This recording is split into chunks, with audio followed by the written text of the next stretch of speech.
Hey everybody, how's it going? Doing a little Tactica Outnumbered Ravenwing for this video, which has a blog post on the Fortress Monastery, so this is a supplement to that.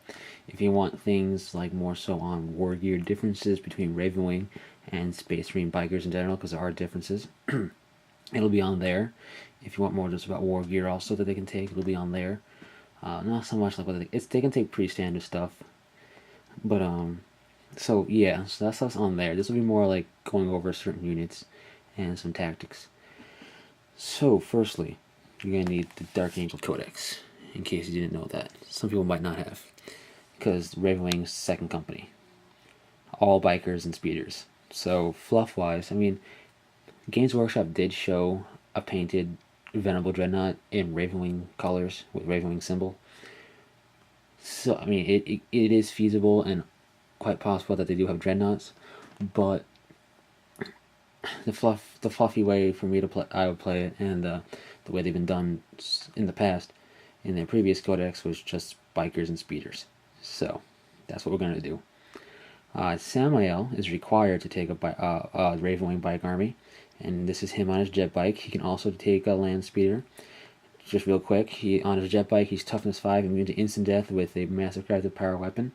He's got Twin Link Stormbolter, a non-Twin Link Plasma Cannon, that blows to skill 5, because he's captain. Company Master, I should say. He's got Rites of Battle. He is immune to instant death, if I did not say that already. He has a bolt pistol, so he gets a +1 for having 2 close combat weapons. So he's got decent, I think 5 attacks on the charge. He is not an independent character, so he can't be attached. Last I checked, he couldn't be anyway. That might have changed. I don't know. But I checked like last week or so, and I didn't see anything that said otherwise. Alright, so he can be in the land speeder also, the same points, which is I think 205. He in the land speeder, he has a twin linked assault cannon and a twin linked heavy bolter. So a 24-inch range and 36-inch range, respectively, or whatnot. And he has the Shroud of Night rule, which I think is what it's called, which gives him armor 14 on the front and the side of that land speeder. So it's pretty nice. In close combat, he still doesn't get hurt because now they hit rear armor. But against shooting, they have to direct las cannon and demolisher cannons. They direct everything at him in order to bring him down, because he's essentially a land raider that moves fast. He's also ballistic skill 5 there as well, and still has Rites of Battle, so you don't lose Rites of Battle either way. It's just personal preference how you field them. He also allows you to obviously take the attack squad as a troop choice, which is your biker squad, but he allows one squad to essentially become a wannabe pseudo command squad, which lets one guy upgrade to an apothecary and one guy upgrade to a standard bearer. Now, I'm not sure about the apothecary. Yeah, I think it is with the apothecary and the standard bearer. Like, you can upgrade, especially at least the standard bearer. Let's say you wanted to make your guy with a melted gun the standard bearer, he could be. It's in the FAQs. Like, you can put it on anybody. It's not just one guy who has nothing. You can put it on a sergeant if you wanted, but I would put on a guy who has nothing. And same thing with apothecary, I think. Apothecary works by the old rules, in case you're wondering, which I like. It works really well with plasma.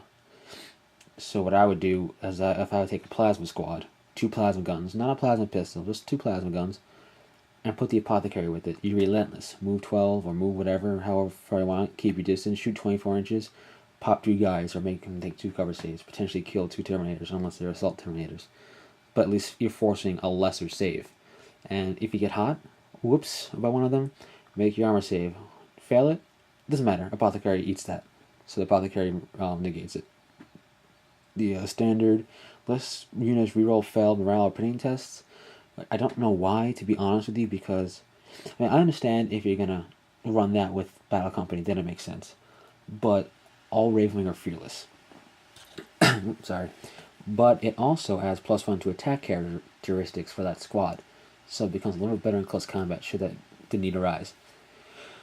But yeah, talking about Ravenwing, Samael's fearless, just like all HQs and Dark Angels. If you want to know more about Dark Angels units, what they can take, point costs, differences in war gear, stuff like that, special rules.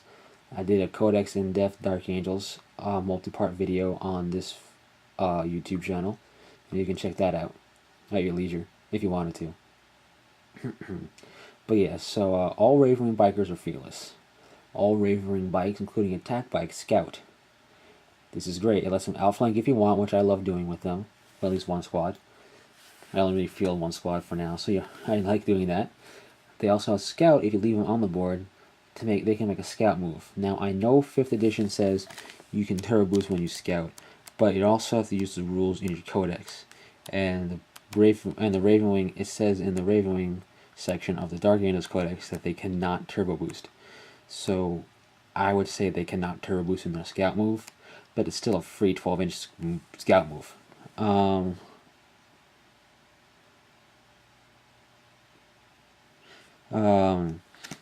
Which isn't bad, and it lets you think about it. Best case scenario, you're going first. Somebody and you're deploying 12 inches on each side. The 12-inch deployment zones, you both deploy max, and you scout move 12. And they're in the middle of the board. Then you go, and you're essentially right there. You can assault first turn potentially against juicy targets. And Ravenwing Attack Squadron is 6 bikes total, 1 attack bike, and 1 land speeder if you upgrade everything.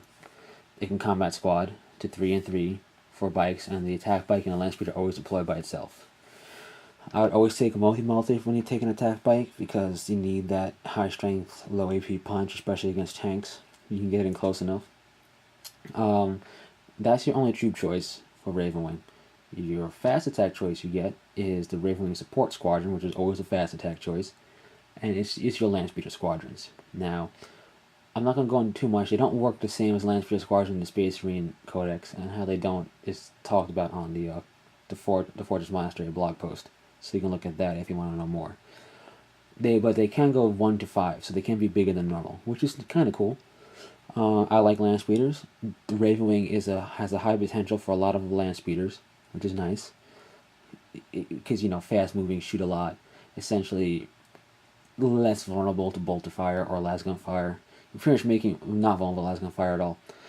So you're pretty much forcing them to shoot at your land speeders with their high strength weapon, which is granted, it's all you have on the table, but instead of instant killing a bike or whatnot, they're forcing it on a vehicle, and they might miss or they might do nothing. But with their land speeders, so they're pretty fragile. But you can move fast, get into position, really harry the enemy. I believe they can deep strike if you wanted to do that. So that's pretty much it. That's all you get for a Ravenwing army. Is Samael, either on jet bike or land speeder. I like him on both. I think he's effective equally on either. I only have on the jet bike for now. You get your attack bike squadrons, so you can take as troop choices, which I would, obviously, because that's how you score. And then the only fast attack choice you get, or any other choice really, is land speeders. So, the key to the bike army, in general, for anybody, even Eldar bikers, jet bikes, is angles of attack. Don't go straight on at the enemy. Make it go on an angle.